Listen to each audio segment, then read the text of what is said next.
먼 미국 땅에서 자식들을 잘 키워내고 열심히 사신 여러분들 정말 장하십니다. 안녕하세요. 전원주입니다. 전쟁도 가난도 겪은 우리 세대는 참 눈물겨운 세월을 살았죠. 아메리칸 드림을 이루기까지 여러분들의 세월이야 어떠셨겠습니까? 건강 관련 프로그램에 출연하면서 요즘 제가 깨달은 건요, 양 한 방을 잘 결합하는 게 최고의 건강 관리라는 겁니다. 클레버 케어, 메디케어 어드밴티지 플랜 아세요? 양방과 한방의 좋은 혜택들을 쏙쏙 뽑아서 제공해주는 똘똘한 플랜이더군요. 우리 한인의 건강 문화도 이해하고 실력 있는 한국 의사와 전문의를 척척 연결해 준다니 얼마나 똘똘합니까? 이제 우리도 똘똘한 클레버 케어 플랜으로 150까지만 사십시다.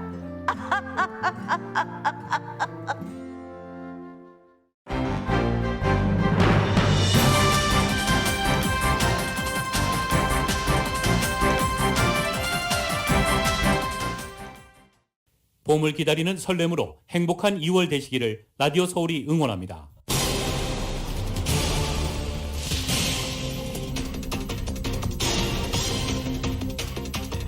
개빈 뉴슨 캘리포니아 주지사가 오늘 코로나 바이러스 방역 지침과 관련해 위드 코로나 정책을 발표합니다. 개빈 뉴섬 주지사는 축적된 코로나 위기 대처 능력으로 자신감을 보이면서도 위드 코로나를 선언하겠고 또 백신 접종 강화는 지속적으로 강조할 것으로 보입니다. 질병통제예방센터가 이르면 다음 주 마스크 착용 등 코로나 바이러스 방역 지침을 완화할 것으로 전해졌습니다. 현재 상황에 부합하는 마스크 지침을 만드는 작업을 하고 있다고 밝혔습니다. 앤서니 파우치 국립알레르기 전염병 연구소 소장도 일상 회복을 위해 조금씩 움직이기 시작해야 한다고 강조했습니다. 리차드 김 LAC 검사가 LAC 검사장직에 출마한다고 발표했습니다. 한인타운을 찾아 한인 유권자들의 지지를 호소했습니다. 마크 리들리 토마스 시의원의 부정부패 스캔들로 인한 정직 처분으로 현재 공석으로 남아있는 LA 10지구 시의원 자리에 허브에슨 전 시의원이 대행자로 지명됐습니다. LA 램스의 슈퍼볼 우승 퍼레이드가 성황리에 마무리됐습니다. 경찰 추산 최대 10만 명 이상이 운집한 것으로 예상됐습니다. LAPD가 지난달 다운타운에서 발생한 총기 강도 사건의 감시 카메라 영상을 공개했습니다. 용의자들을 공개적으로 수배하면서 현상금 $10,000를 걸었습니다. 어제 공개된 연준의 지난달 정례회의 의사록에는 인플레이션이란 단어가 73번이나 언급됐습니다. 물가 상승이 기대만큼 내려가지 않으면 보다 공격적인 금리 인상을 예고했습니다. 국제유가가 배럴당 $110 안팎까지 치솟는다면 앞으로 1년간 미국의 소비자 물가는 10%대로 급등할 수 있다고 우려가 제기됐습니다. 우크라이나 정부군이 친러시아 반군 지역을 공격하며 교전이 벌어졌다고 러시아 언론이 보도했습니다. 하지만 우크라이나는 오히려 공격당했다고 주장했습니다. 이런 가운데 카말라 리스 부통령과 토니 블링컨 국무장관이 민회 안보회의 참석을 위해 독일을 방문합니다. G7 외교장관들이 독일에 모여서 우크라이나 사태를 논의할 예정입니다. 한국 대선이 20일 앞으로 다가온 가운데 민주당 이재명 후보는 광화문에서 촛불로 쫓겨난 정치 세력이 복귀하려 한다며 비판했습니다. 국민의힘 윤석열 후보는 성남을 찾았습니다. 이재명 후보의 대장동 의혹부터 부동산까지 비난을 이어갔고 유승민 전 의원의 지지 선언을 이끌어내기도 했습니다. 베이징 동계올림픽 피겨스케이팅이 모두 마무리됐습니다. 러시아의 안나 셰르바코바가 금메달을 차지한 가운데 약물 파동으로 논란의 중심에 서 있던 카밀라 발리예바는 4위로 메달 획득에 실패했습니다. 한편 피겨스케이팅 한국팀은 유영 선수가 6위를 기록했고 김예림 선수가 9위에 랭크됐습니다.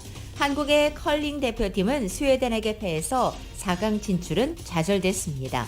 베이징 올림픽 여자 아이스하키 결승전에서 캐나다가 미국을 3대2로 꺾고 금메달을 차지했습니다. LA 레이커스가 유타 재즈와의 경기에서 106대 101로 승리했습니다. 클리퍼스는 오늘 휴스턴과 경기합니다. NBA는 오늘 경기를 끝으로 올스타 브레이크에 들어갑니다. 오늘 뉴욕 증시는 하락 출발하고 있습니다. 하락폭이 조금 큽니다. 원달러 환율은 1197.1원으로 마감했습니다. 남가주 오늘 맑고 온화하게 지겠습니다. 한인타운의 낮 최고 기온은 71도 예상됩니다. 이 시간 주요 뉴스는 공항에서부터 목적지까지 모바일 체크인과 첨단 공기순환 시스템을 통해 안전한 기내 환경과 여행을 제공하는 아시아나항공 제공입니다.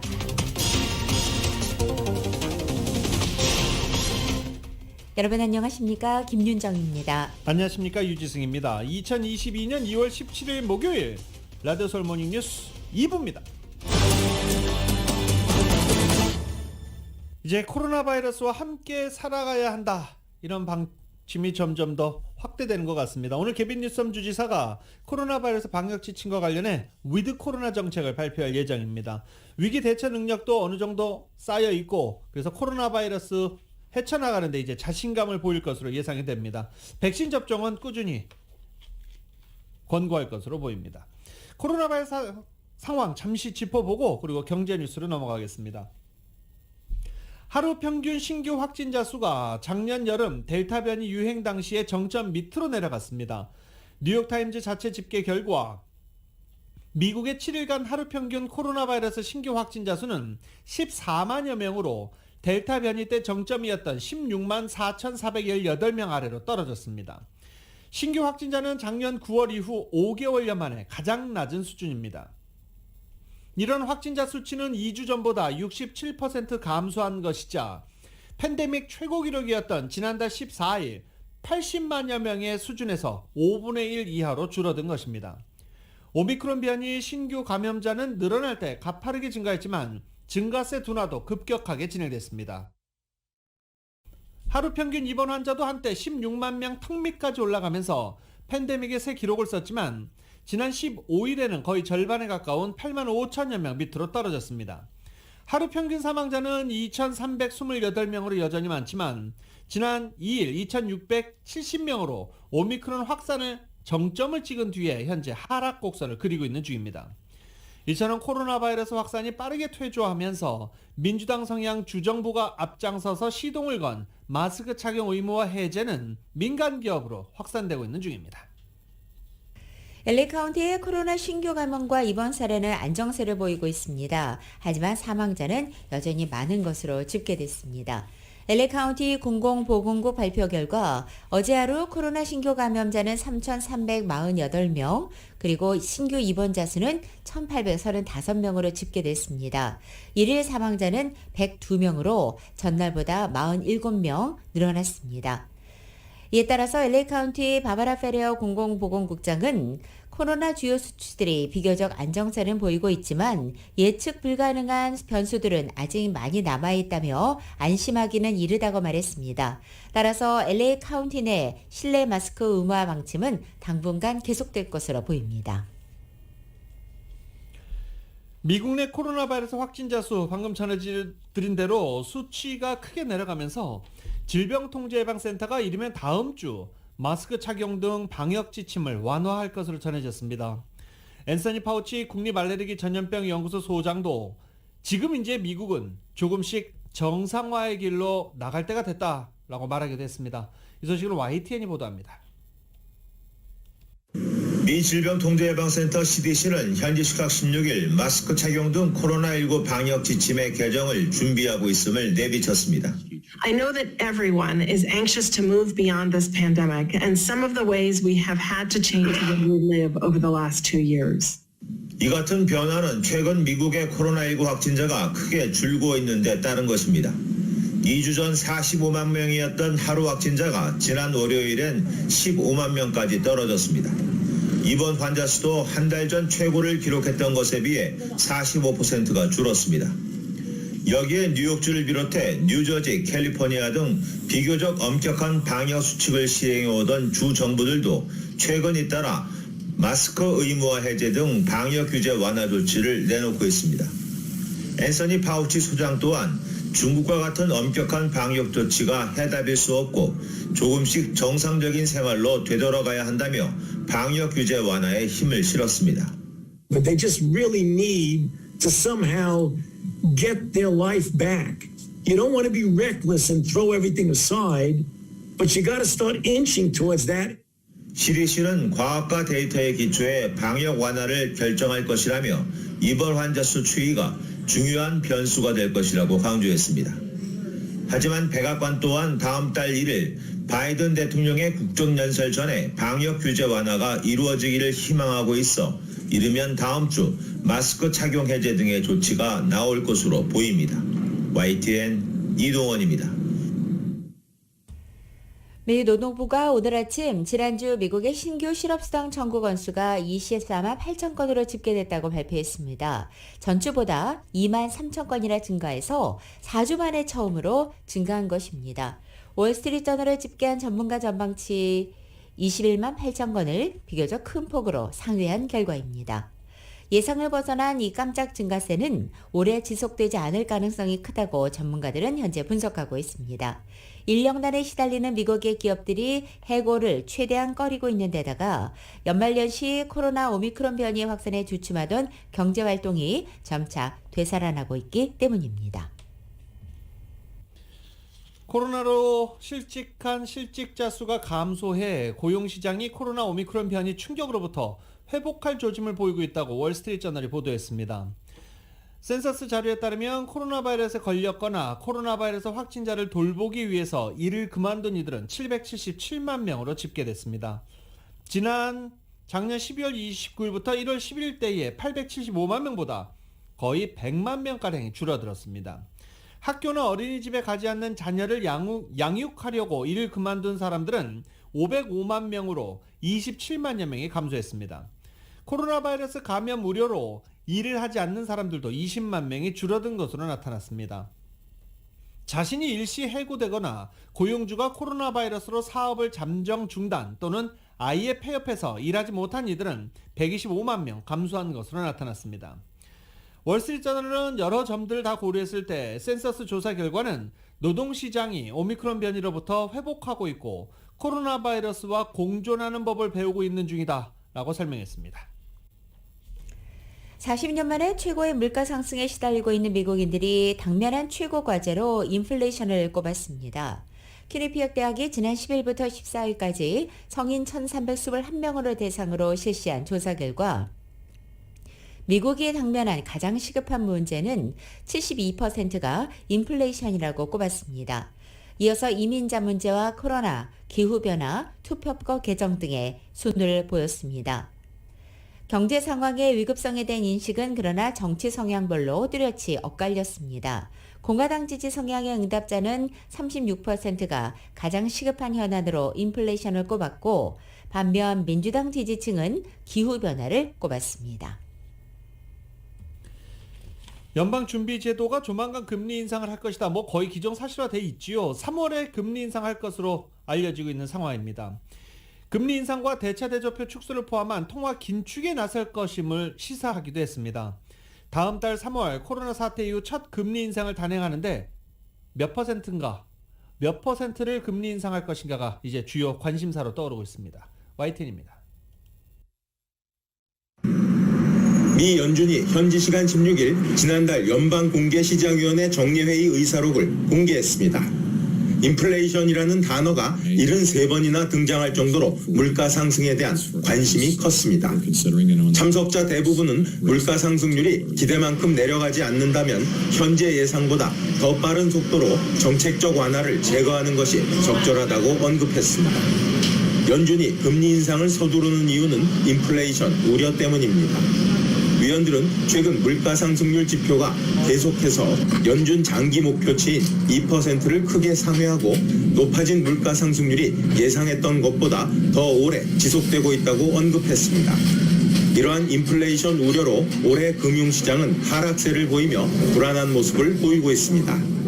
We continue to see volatility around investors being concerned about inflation, the expectations of inflation, and what the Fed is going to be doing as a result of that. 연준은 다음 달 15일과 16일에 열리는 위원회 정례회의에서 코로나19 사태 이후 첫 금리 인상을 단행할 것이 유력시 되고 있습니다. 1월 정례회의 후 발표된 지난달 소비자 물가지수가 40년 만에 최대폭인 7.5% 급등한 것이 연준의 금리 인상을 더욱 압박할 수 있다는 관측이 지배적입니다. 연준은 또 현재 연준이 높은 수준의 자산을 보유하고 있다는 점에 비춰 대차 대조표를 상당 규모 축소하는 것이 적절할 것 같다고 판단했습니다. 하지만 더 빠른 속도의 금리 인상이나 대차 대조표의 대규모 축소는 이미 1월 성명에서도 확인했던 것이어서 회의록 공개가 미국 증시에 충격을 주지는 않았습니다. YTN 김진호입니다. 라디오솔 모닝뉴스 2부 미국과 로컬 소식은 나눔 실천, 오픈뱅크가 생각하는 가장 가치 있는 투자입니다. 나눌수록 커지는 가치, 오픈뱅크 제공입니다.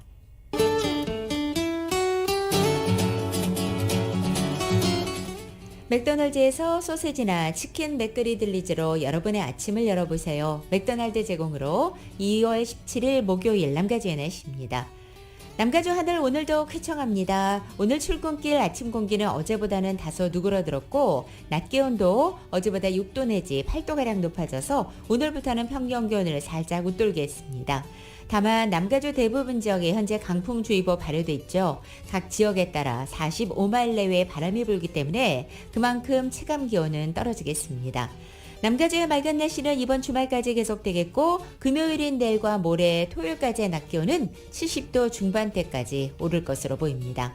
LA 한인타운 오늘 낮 최고 기온 71도, 밤 최저 기온은 46도, 오렌지 카운티 지역은 73도, 45도, 델리와 일랜드 엠파이어 지역은 74도, 46도, 해안 지역은 66도, 49도 되겠습니다.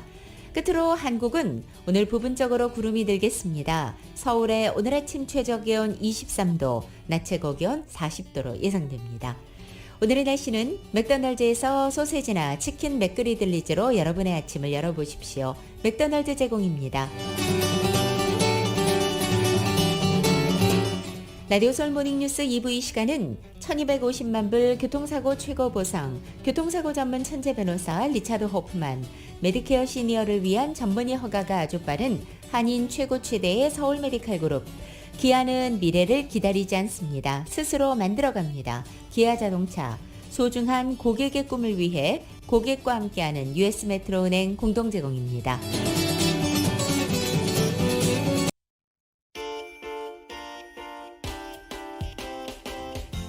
라디오솔 모닝뉴스 2부 이 시각 현재 프리웨이 교통 상황입니다. 먼저 10번 웨스트 선상입니다. 템플시티 블루바드와 만나는 지점 첫 번째 레인에 이중 추돌 사고 있습니다. 101 이스트 선상입니다. 템파 에비뉴와 만나는 지점에도 이중 추돌 사고 있습니다. 405 놀스 선상 델라모 블루바드와 만나는 지점 카플레인에도 역시 이중 추돌 사고 있습니다. 210번 웨스트 선상 레이크 에비뉴와 만나는 지점 사고 소식 보고됐습니다. 참고하시고 안전운전하시기 바랍니다.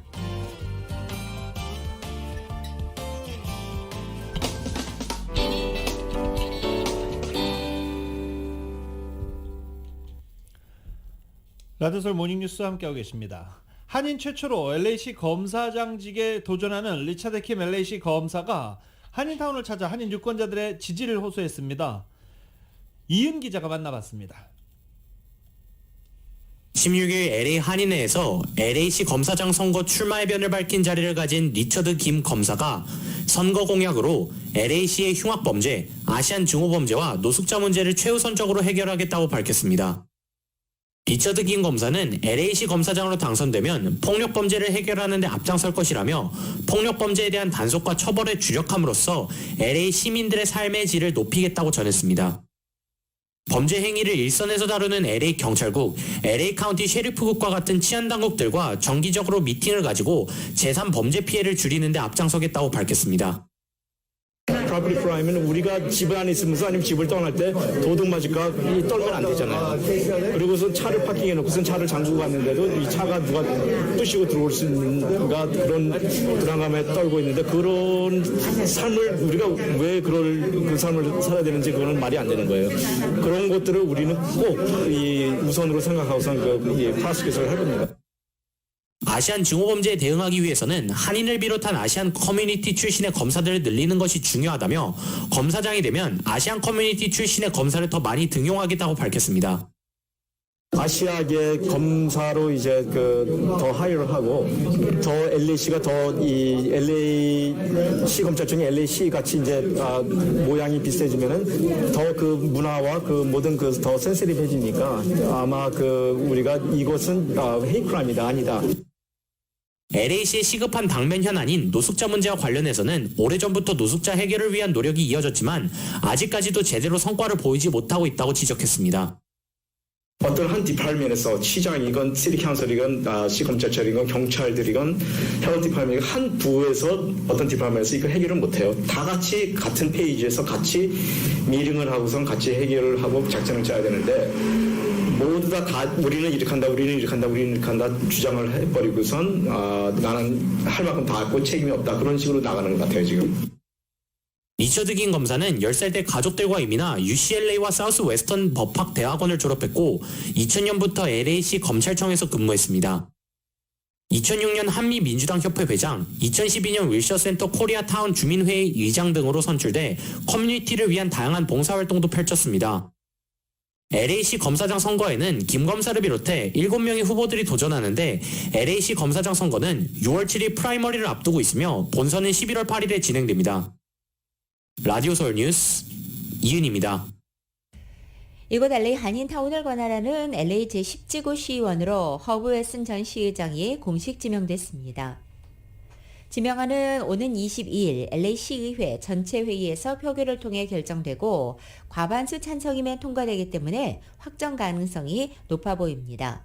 지명안이 시의회를 통과하면 허브 웨슨 전 시의장은 올해 12월 31일까지 또는 현재 뇌물수수 등의 혐의로 연방검찰에 기소돼 정직 상태에 있는 마크 리들리 토마스 현 시의원의 무죄가 확정되는 시점까지 10지구의 시의원 대행을 맡게 됩니다. 이 기간에 웨슨 전 시의장은 10지구 시의원 대행으로서 시의회에서 표결권을 행사할 수 있습니다. 다운타운 자바시장 인근에서 또 노숙자 방화로 추정되는 화재가 발생했습니다. 소방국에 따르면 새벽 0시 7분경 다운타운 1888 사우스 메인스트리트에 위치한 1층짜리 상업용 건물에서 화재가 발생했습니다. 화재는 건물 밖에서 발생했고 불길이 비어있던 메디컬 건물 안으로 번진 것으로 확인됐습니다. 현장에는 70명의 소방대원들이 투입됐고 불길은 52분 만에 진압됐습니다. 화재 현장에서 방어 전략을 이용해서 불길을 성공적으로 진화했다라고 밝혔고 화재로 인한 인명피해는 없었으며 소방당국은 현재 화재 원인을 조사 중입니다. 지난 연말부터 LA를 비롯한 남가주 곳곳에서 떼강도가 기승을 부려 치안 위협이 고조된 가운데 LA 다운타운과 한인타운 인근 지역에서는 미행 강도가 빈발하고 있습니다. 뉴욕에서 최근 발생한 한인 여성 미행 살인 사건을 계기로 해서 이 미행 강력 사건에 비상이 걸린 것입니다. 특히 이들 강도는 도심 도로변은 물론이고 고급 아파트나 부촌에서 주민들을 노려 뒤따라가서 범행을 저지르는 대담성과 치밀성까지 보이고 있기 때문에 각별한 주의가 요구되고 있습니다. 이런 가운데 LA 경찰국은 지난해 12월 11일 오후 8시경 LA 다운타운 크립토닷컴 아레나 인근 지역인 사우스 플라워 스트릿에 위치한 한 고급 아파트에서 발생했던 미행 강도 용의자를 공개 수배하면서 주민들의 적극적인 신고를 당부하고 나섰습니다. LAPD는 강도단 일원 가운데 1명은 체포했다고 밝혔으며 나머지 2명의 용의자를 공개 수배한 것입니다. 캘리포니아주 당국이 무분별하게 번지고 있는 코로나 바이러스 가짜 정보를 뿌리 뽑기 위한 전쟁에 나섭니다. 캘리포니아주 의회에서 코로나 바이러스 관련 가짜 정보를 유통하는 의료인들을 처벌하는 법안이 잇따라 상정된 것입니다. 에반 로우 주 하원 의원은 코로나 바이러스 관련한 음모론, 가짜 정보들을 양산하는 의료인들이 주민들의 안전을 위협하고 있다며 이를 대처하기 위해 캘리포니아주 의사협회가 이 같은 의료인들의 면허 박탈 등 징계를 쉽게 할 수 있도록 하는 법안을 상정했다고 밝혔습니다. 의사 출신 리차드 펜 주 상원의원은 잘못된 정보가 어떻게 플랫폼을 통해 퍼지는지 명확하게 밝히기 위해 페이스북과 같은 소셜미디어 플랫폼을 대상으로 알고리즘 작동 방식을 공개하라고 요구한 내용의 법안 역시 상정했다고 밝혔습니다. 로우 의원은 캘리포니아 주정부 메디컬 보드가 코로나 관련 가짜 정보를 제공하는 의료인들을 대상으로 신속한 징계를 내릴 수 있게끔 조치해야 한다며 현재는 메디컬 보드가 가짜 정보를 차단하기 위해 발빠른 대처를 하지 못하고 있다라고 비판했습니다. 가족 이민 영주권 무효가 6개월째 이민 대기자들의 속을 태우고 있습니다. 연방 국무부가 어제 발표한 2022년 3월 영주권 무효에 따르면 가족 이민은 오픈 상태를 유지하고 있는 영주권자 배우자와 미성년 자녀 순위를 제외한 모든 부문에서 6달째 단 하루도 진전되지 못하고 있습니다. 시민권자의 21세 이상 성년 미혼 자녀들이 대상인 1순위는 영주권 판정일이 2014년 12월 1일, 또 사전 접수일은 2016년 5월 15일로 제자리 걸음을 하고 있습니다. 영주권자의 성년 미혼년자인 2순위 B의 영주권 판정일은 2015년 9월 22일로 동결됐고 접수일 역시 2016년 9월 22일로 제자리 걸음을 이어가고 있습니다. 한편 취업이민은 4순위와 5순위를 제외한 취업이민 모든 순위에서 영주권 판정 승인일과 사전 접수일에서 모두 우선 수속일자 없이 전면 오픈됐습니다. 한국 대통령 선거 이제 20일 앞으로 다가왔는데 제외 투표 기간은 6일 앞으로 다가왔습니다. LA 총영사관은 6일 앞으로 다가온 제외 투표 관련해서 각종 주의사항을 안내하고 유권자들의 적극적인 투표 참여를 당부했습니다. 총영사관 제외선거관리위원회는 23일부터 제외 투표 기간이 시작된다며 유권자 등록을 마친 제외 선거인 및 국외 부재자들의 적극적인 투표 참여를 부탁했습니다. 투표를 하기 위해서는 반드시 사진이 부착된 신분증, 이 아이디와 한국 내 주민등록이 없는 제외 선거인의 경우 영주권 또는 비자 원본을 제시해야 한다라고 밝히고 있습니다. 또 신분증이나 영주권 등의 이미지 파일, 사본을 가져오면 투표할 수 없다라고 주의를 당부했습니다. 반드시 원본을 가져와야 됩니다. 또 유권자들에게는 개인 방역에 철저히 준수해 줄 것과 특히 LA 총영사관 투표소의 경우 주차 혼잡이 예상되므로 이를 감안해 총영사관을 방문해 줄 것을 당부했습니다. 투표소를 찾는 날짜도 주의해야 됩니다. LA 투표소는 6일간 운영되지만 나머지 3곳의 투표소는 3일간만 운영되기 때문입니다. LA 총영사관과 오렌지 카운티 한인회관, 샌디에고 카운티 한인회관, 애리조나 아시아나 마켓 메사 등 이 총 4곳의 투표소는 설치됩니다. 이 중 LA 총영사관 투표소는 23일부터 28일까지, 나머지는 25일부터 27일까지만 운영됩니다. 투표소가 열리는 시간은 오전 8시부터 오후 5시까지입니다. 내년 세계 한상대회가 지난 2002년 첫 대회 개최 후 21년 만에 처음으로 해외에서 열리게 됩니다. 또한 세계 한인무역협회 올드 옥타처럼 앞으로 한상대회는 해외에서 경연으로 열리게 됩니다. 어제 해외 재외동포재단에 따르면 내년에 열리는 제21차 세계 한상대회 유치를 신청한 국가는 미국이 유일하고 4개 도시가 경합을 벌이고 있다는 것입니다.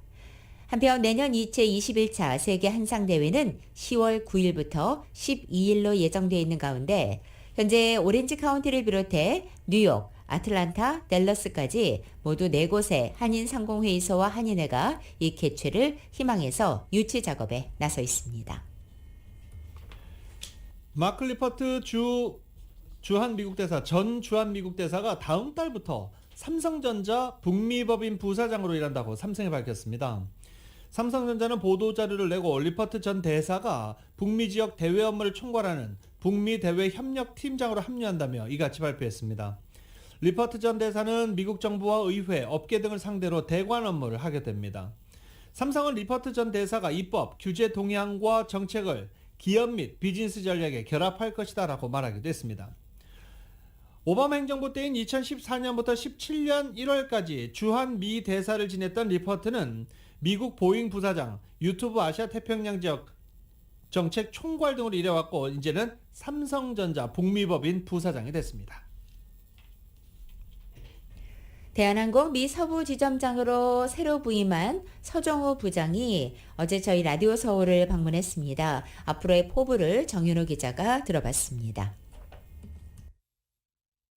지난 8일자로 대한항공 미 서부지점장으로 새로 부임한 서정우 부장이 16일 저희 라디오 서울 방송을 찾아 포스트 코로나 시대에 대비해 도약을 위한 발판을 다지겠다고 포부를 밝혔습니다. 서정우 신임 지점장입니다. 대한항공 서부지점장으로 부임한 서정우 부장이라고 합니다. 앞으로 비행기가 빨리 정상화되고 모든 분들이 한국과 연결되는 길을 정상화할 수 있도록 최선을 다해서 노력하겠습니다. 미 서부지점장은 LA와 샌프란시스코, 시애틀, 라스베가스 등 서부 지역을 총괄하는 자리로 현재 이승혁 전 미 서부지점장과 업무 인수인계 중이며 이승혁 전 지점장은 업무 인수인계가 끝나는 대로 본사로 귀임할 예정입니다.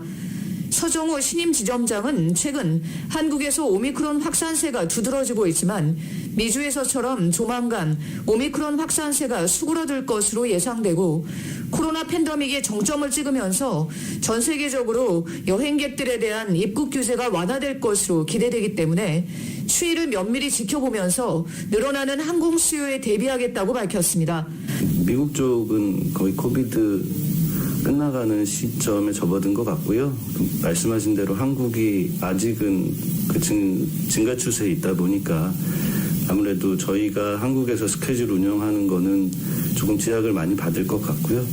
그게 아마 정상화되면 저도 이쪽 이제 부임을 했으니까 LA뿐만 아니라 그 서부 지역에 샌프란시스코, 시애틀, 라스베가스까지 해서 비행기가 빨리 정상화되고 판매도 정상을 될 수 있도록 하여튼 최대한 노력을 하도록 하겠습니다. 또 대한항공과 아시아나항공 합병에 대한 공정거래위원회 심사 결과 발표가 초읽기에 들어간 상태라 서 신임 지점장은 합병 준비로 중책을 맡게 됐습니다. 아시아나 통합이 좀 걸려 있어서 그게 이제 경쟁담은 빨리 마무리되는 대로 저희 약속 이행할 시기대로 진행이 빨리 돼서 그 절차가 마무리되는 게 회사에서는 이제 주요 이슈입니다. 51살의 서정우 지점장은 1996년 대한항공에 입사해 뉴욕 지점장과 본사 경영관리팀장, 본사 감사실장을 거쳤습니다. 라디오 서울뉴스 정현호입니다. 이 대한항공은 또 그동안 중단했던 한국과 이탈리아 직항 노선 운항도 7월부터 재개할 방침입니다. 인천과 로마 노선을 운행할 계획이라고 밝혔습니다. 2020년 3월 초 운행이 정면 중단된 지 2년 4개월 만에 다시 한국과 이탈리아 노선이 열리는 것입니다. 한국일보 미주본사와 라디오 서울, 한국TV, 남가주 한인공인회계사협회가 공동으로 주최하는 제33회 세금보고 세미나가 바로 오늘 열립니다. 오후 1시부터 웨비나 형식으로 개최되는 것입니다. 오늘 세미나에서는 코로나 팬데믹으로 관련해서 여러 가지 세제 혜택의 서무처리 방안과 개인 또는 비즈니스 세금 보고 시의 주의사항까지 최신 정보들을 모두 전달해 드립니다. 오늘 웨비나는 유튜브로 생중계됩니다. 한국일보 웨비나 웹사이트나 이 컴퓨터와 모바일 기기로 접속하면 되고 셀폰으로는 한국일보 USA 앱에 접속해서 세금보고 웨비나 창을 누르게 되면 이 세금보고 웨비나를 볼 수 있습니다. 라디오 서울 모닝뉴스 2부 함께하고 있습니다. 2부 이 시간은 1250만 불 교통사고 최고 보상, 교통사고 전문 천재 변호사 리차드 호프만, 메디케어 시니어를 위한 전문의 허가가 아주 빠른 한인 최고 최대의 서울 메디칼 그룹, 기아는 미래를 기다리지 않습니다. 스스로 만들어갑니다. 기아자동차, 소중한 고객의 꿈을 위해 고객과 함께하는 US 메트로은행 공동 제공입니다.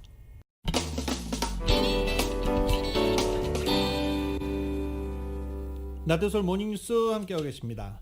상무부는 지난 1월 주택 착공 건수가 4.1% 감소한 164만 건을 집계됐다고 발표했습니다.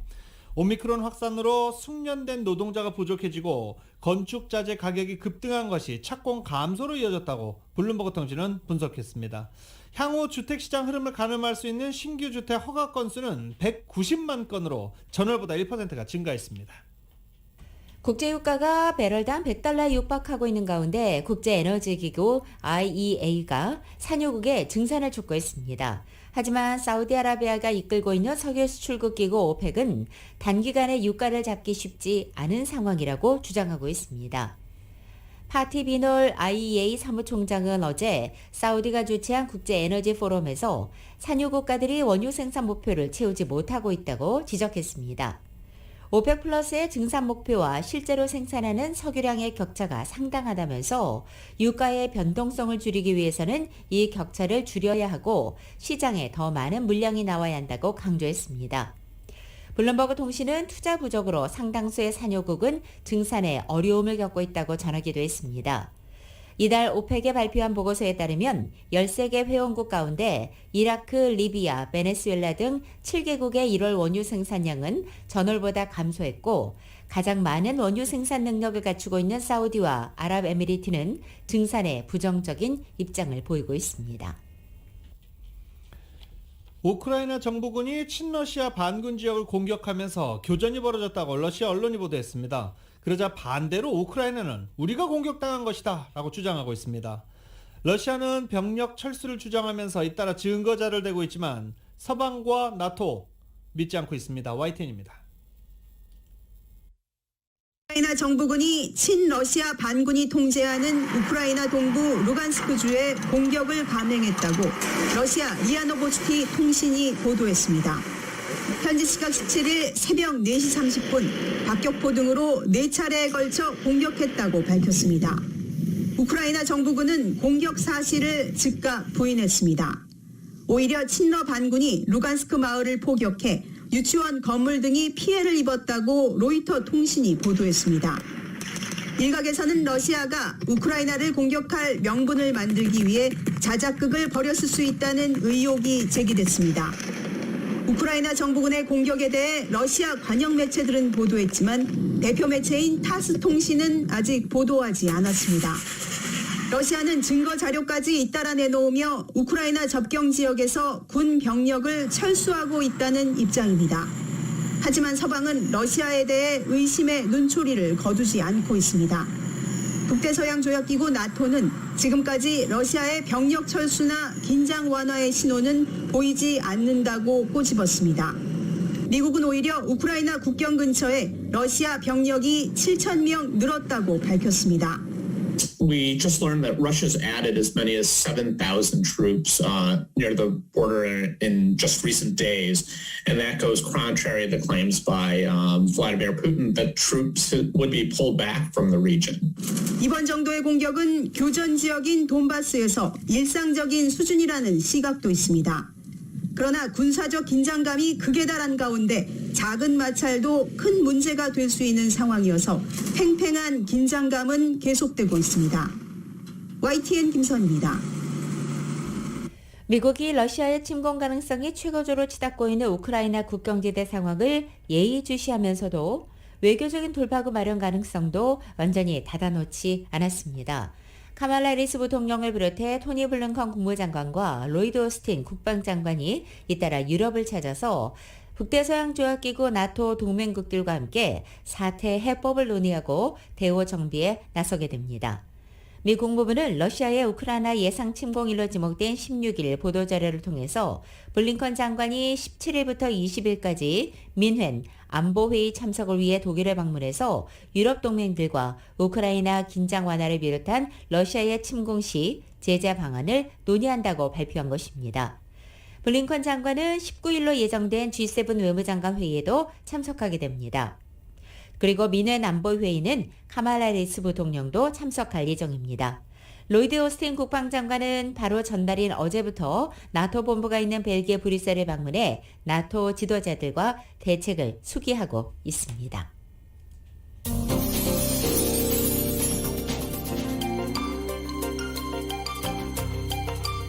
뉴욕에서 한인 여성 크리스티나 유 씨가 살해된 사건을 계기로 아시안 대상 증오범죄 척결 목소리가 다시 불타오르고 있습니다. 이 전국 주요 대도시 소식 알아보고 있습니다. 한인타운, 뉴욕 한인타운에서도 아시안 증오범죄를 규탄하고 희생자들을 추모하는 집회가 어제 열리면서 뉴욕에서는 지금 연일 추모 집회가 열리고 있습니다. 뉴저지 공립학교의 무료 급식 대상을 확대하는 방안이 추진되고 있다는 소식입니다. 그렉 코글린 뉴저지 주 하원 의장은 지난 14일 뉴저지 학교의 무료 급식 확대 패키지 법안을 상정했습니다. 이 법안은 뉴저지 공립학교에서 제공하는 무료 아침과 점심까지 급식 수혜대당 소득의 기준을 현재 연방빈곤선 185%에서 200%로 확대하는 것이 골자입니다. 볼티모어 전기회사가 메릴랜드에 기반을 둔 소규모 기업에 $20,000 그랜트를 제공한다라고 발표했습니다. 볼티모어 전기회사 BGE 에너지와 소기업 그랜트는 코로나 팬데믹으로 경제적 타격을 입은 소규모 기업의 경제 회복을 위해 보조금을 지원하는 프로그램입니다. 이 볼티모어 카운티가 실내 공공장소에서 마스크 의무 조치를 해제했습니다. 오는 28일 월요일부터 식당, 슈퍼마켓, 일반 소매점, 사업장 등의 실내 마스크 의무화를 해제하는 것입니다. 또 코로나 백신을 접종하지 않은 카운티 공무원을 대상으로 매주 실시하던 검사 의무화도 종료되고 마지막 정기 검사는 오는 25일 금요일로 잡혀 있습니다.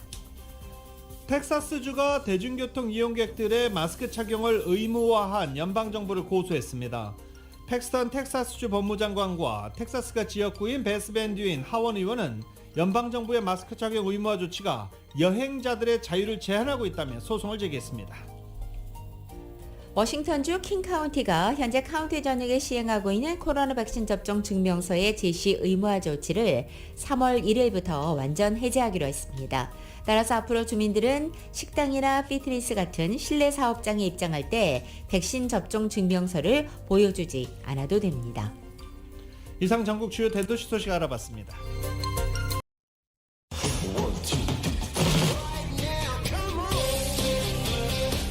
라디오서울 모닝뉴스 스포츠 소식입니다. 스포츠 소식은 전문가가 추천하는 이민법과 가정법 전문 제인장 종합법률사무소 제공입니다. 올림픽 소식입니다. 한국 여자 컬링 팀킴 이렇게 불리죠. 한국 여자 컬링 대표팀이 베이징 동계올림픽 4강 진출에 실패했습니다. 팀킴은 베이징 동계올림픽 여자 푸울리그 9차전 스웨덴과의 경기에서 4대8로 완패했습니다. 4승 5패가 된 한국은 10개 참가국 가운데 상위 4나라가 나가는 4강 진출이 좌절됐습니다. 스위스가 1위, 스웨덴이 2위, 나란히 5승 4패인 영국과 일본, 캐나다 가운데 드로샷 챌린지 규정에 앞서 영국과 일본이 3, 4위로 4강에 진출했습니다. 한국 피겨스케이팅 여자 싱글 듀오인 유영과 김혜림 선수가 올림픽 데뷔 무대에서 한국 선수 역대 처음으로 탑10을 달성했습니다. 유영은 현지 시간으로 17일 열린 피겨스케이팅 여자 싱글 프리스케이팅에서 기술 점수 74.16, 예술 점수 68.59, 총점 142.75점을 받았습니다. 쇼트 프로그램의 점수를 합쳐서 최종 총점이 214.09를 기록하면서 종합 6위에 오른 것입니다. 유영 선수는 본인의 국제빙상경기연맹 개인 최고점인 224.23을 깨지는 못했지만 김연아에 이어서 역대 한국 선수 올림픽 여자 싱글 최고점에서 세 번째 순위에 그 이름을 올린 것입니다. 아울러 김연아의 2010년 밴쿠버 동계올림픽의 금메달, 2014 소치 동계올림픽 은메달에 이어서 2018년 평창올림픽에서 7위를 차지했던 최다빈을 제치고 한국 선수로는 올림픽 무대에서 역대 세 번째로 높은 순위에 그 이름을 올린 것입니다. 또 함께 출전한 김혜림 선수는 기술 점수 68.62, 예술 점수 66.24를 기록해 쇼트 프로그램을 합쳐서 총점 202.63으로 9위에 랭크됐습니다. 유영과 김혜림이 각각 6위와 9위로 대회를 마치면서 한국 피겨는 역대 처음으로 올림픽 무대에서 출전 선수 동반 탑10의 기쁨을 맛보게 됐습니다. 한편 이 올림픽 기간에 도핑 양성 반응이 공개돼 전 세계를 깜짝 놀라게 한 우승 후보 카멜라 말리에바 선수는 점프 난조 속에 224.09로 4위에 머물렀습니다. 캐나다 여자 아이스하키 팀이 영원한 라이벌 미국을 제압하고 올림픽 금메달을 차지했습니다. 캐나다는 베이징 동계올림픽 여자 아이스하키 결승에서 미국을 3대2로 꺾었습니다. 4년 만에 리턴 매치에서 캐나다가 우승 것입니다. 캐나다는 2018년 평창 동계올림픽 결승에서 미국과 승부치기까지 가는 대접전 끝에 2대3으로 패해 5대회 연속 금메달 행진이 깨졌는데 4년 만에 서력한 것입니다. 조실린 라로크가 시상식에서 은메달을 목에 걸자마자 1초도 안 돼서 벗어버릴 정도로 캐나다가 당시에 입은 충격은 상당히 컸었습니다. 절치부심한 캐나다는 이번 대회 A조 조별리그 4차전에서 미국을 4대2로 꺾은 데 이어서 결승에서도 승리를 거두고 4년 전 아픔을 완벽하게 씻어냈습니다. 캐나다는 이번 대회에서 7전 전승을 거두고 화려하게 올림픽 왕좌에 복귀했습니다. 그런데 또 미국의 메달 집계 상황으로 보면 이렇게 미국 꺾어봐야 메달 개수로 순위를 정하기 때문에 이겨봐야 아무 소용이 없어요. 캐나다 금메달, 미국 은메달. 하지만 미국식 순위 산정 방식에는 똑같이 메달 1개 플러스 1개로 추가가 됩니다. 어떤 게 맞는 건지는 여러분이 스스로 판단하시기 바랍니다. 미국의 스키 선수 미케일라 시프린 선수가 이번 베이징 동계올림픽 개인전에서 메달 획득에 실패하고 말았습니다. 시프린은 17일에 열린 대회 스키 여자 알파인 복합에서 2차 시기에 해당하는 회전 경기 도중에 실격하고 말았습니다. 이로써 이번 대회 알파인 스키 5개 개인 종목에 모두 출전한 시프린 선수는 개인전 노메달에 그쳤습니다. 2014년 소치 동계올림픽 회전에서는 금메달, 또 2018년 평창대회에서는 금메달, 복합 은메달을 따낸 시프린은 세 번째 올림픽에서는 현재 부진이 계속 이어지고 있습니다. 류현진 선수가 현재 한국에서 개인 훈련 중입니다. 한화와 함께 훈련 중이죠. 한국 프로야구팀 한화와 훈련 중인데 코로나 바이러스 확진 판정을 받았습니다.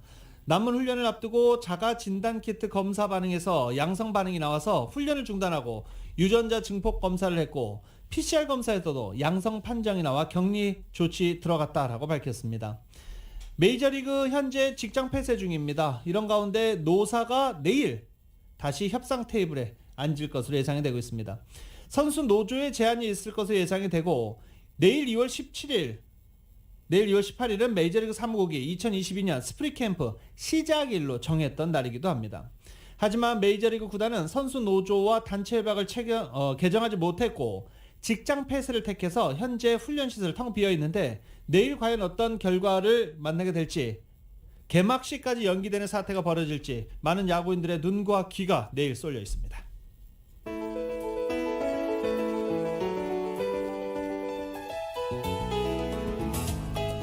(2022년 2월 17일) 목요일에 전해드린 라디오 서울 모닝뉴스 여기서 마치겠습니다. 지금까지 진행의 유지승, 김윤정이었습니다. 라디오 서울 모닝뉴스 2부 이 시간은 1250만 불 교통사고 최고 보상, 교통사고 전문 천재 변호사 리차드 호프만, 메디케어 시니어를 위한 전문의 허가가 아주 빠른 한인 최고 최대의 서울 메디칼 그룹, 기아는 미래를 기다리지 않습니다. 스스로 만들어갑니다. 기아 자동차, 소중한 고객의 꿈을 위해 고객과 함께하는 US 메트로은행 공동 제공이었습니다.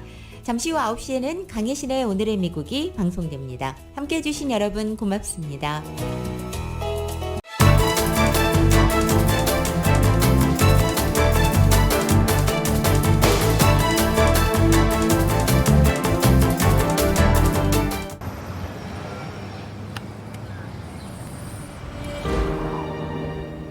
아직 쓰여지지 않은 스토리.